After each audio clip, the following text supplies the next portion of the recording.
Welcome to a Warzone's first impressions video, unprompted, unscripted thing that I've made. This is gonna turn out horribly, but I'm just gonna decide, you know what, I'm gonna wing it.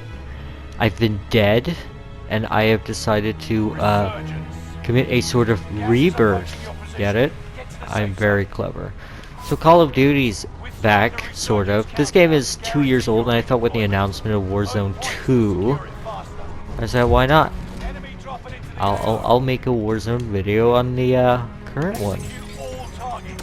And the questions that I'm hoping to answer with these up-and-coming videos is, was Warzone ever good to begin with? Or is it like every other Call of Duty? But arrogant smugness aside, and general lack of observation skills, question still remains. Has Call of Duty innovated its formula over the years? Has it remained exactly the same? Is Warzone so bad that it's not even worth your time even though it's free? All these questions and more, I hope to answer in this up-and-coming video series that I've been planning. I have been in the scripting process. You know, busy scripting a video. Ouch. By the way, I'm recording this while playing the game because I thought that would be smart. It would be smart to do it like that. Clearly I was wrong because clearly I can't multitask. My brain isn't smart enough. Call of Duty is basically turned into Fortnite, I would say, when in terms of aesthetics. I feel like that's a good opening thought to have, is talk about the aesthetics of this game. Because it's okay, so because this, you're gonna have to wrap your brain around this, okay? Because it's gonna hurt you a little bit, okay?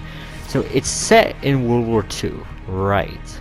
But you also have modern guns, but that's not the best part. You also got famous action movie stars. It's a multiversal thing, basically. You saw that Doctor Strange movie, Multiverse Madness. Yeah, that's Call of Duty. That's this game now as well. There's canonically the Call of Duty universe, a notorious universe that started in World War II, displaying some sort. It's a fictional World War II, I would say, in some sense of ways, because it portrays World War II in the colloquial understanding like we know it, and all the events, but it has fictional characters that may be inspired but not 100% really the real people that exist, if that makes sense.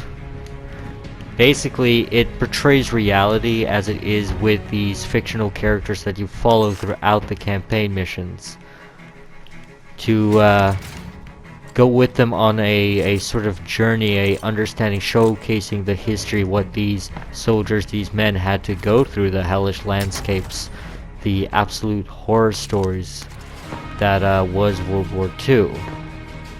But now we seem to have all sorts of weird kerfuffles. We got what do we got? We got this season. We got Terminator, John Rambo. He was in there. Bunch of other IP characters. From a Snoop Dogg, who cannot forget. I remember Snoop Dogg fighting in World War II against the Nazis. You know, I'm pretty sure they gave him a medal for that. But so yeah, Call of Duty is definitely not more concerned about preserving the history and what it is. So the aesthetics are completely fucked now. But you know, who doesn't like Arnold Schwarzenegger? You know, he says famous lines like, "I'll be back." I mean, who doesn't love that? I don't love that. My wallet isn't gonna love that. It just seems all so cynical. So the formulaic. It's all just following a sort of factory pipeline procedure. It's not about making anything artistic anymore, or portraying the war, the horrors that it entails. It's not about a creative vision anymore. It's just about what numbers, what would make us the most money, what is the best plan of action for a successful profit margin.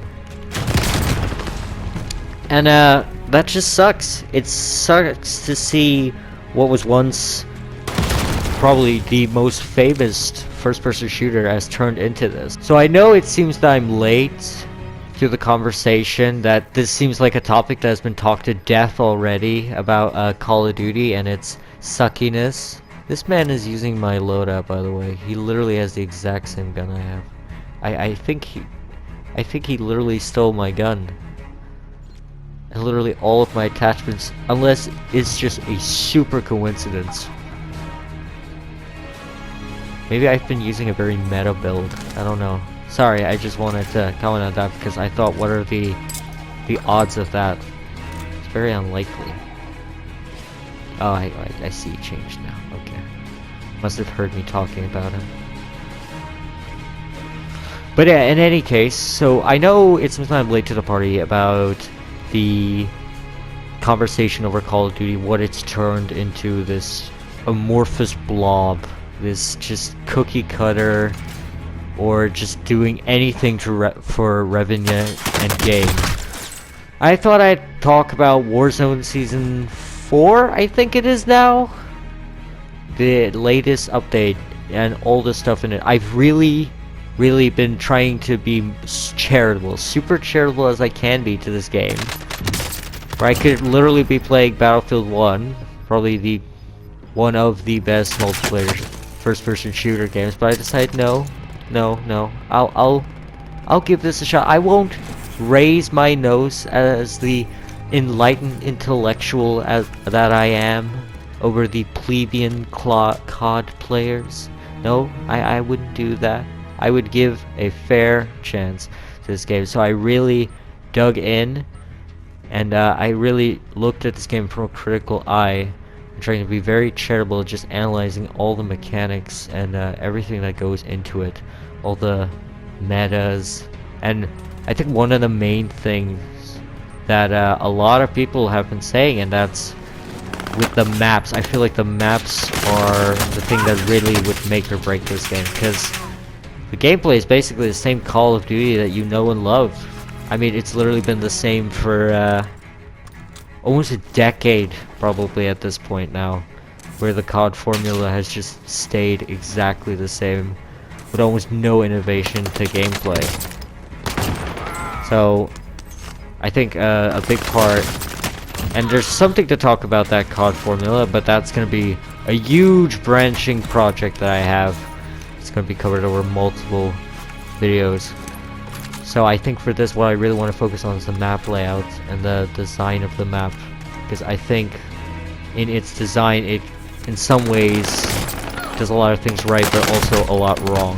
And I feel like that, and especially in all these Call of Duty games, I feel like the map is what would make or break them. Because there is something to say about the gameplay, I would say, the COD formula. I mean, it works, that's why it's exactly the same. There's something about it that is inherently satisfying, but I think just inherently inferior in comparison to others. Ignore the demonic noises in the background. But yeah. Speaking of maps, you gotta love variety, folks. Man, let's see how many maps we got. We got 3 maps? That's great. You know, 3 maps for an entire multiplayer game. Granted, it is free, but it's still, there's something irks me. I'm not gonna say anything too substantial about it yet, but there's something that just very much irks me about the fact that you can't choose which map to play on and you can't choose which modes. And there's no way to circumvent this. You just have to abide by those rules. There isn't a paid version of this game. I suppose you could go play its counterparts, Modern Warfare, Black Ops, but they don't have the same maps, they don't have the same loadout. So if you're that big of a die-hard fan for Warzone, you know, and you don't want to spend that extra cash for the other game that you essentially can play for free, you know? Why not just have there be a paid version of the game? Or alternatively, if they were feeling very charitable, in this free version to allow us to pick game modes and maps. I see no real reason for why that is, other than to hopefully have you come back for next season when it is available again. But I just feel like you're gonna jade your audience. You're just gonna make people not want to play anymore. You're just gonna draw people away. I don't feel as if though this is a really great decision on their part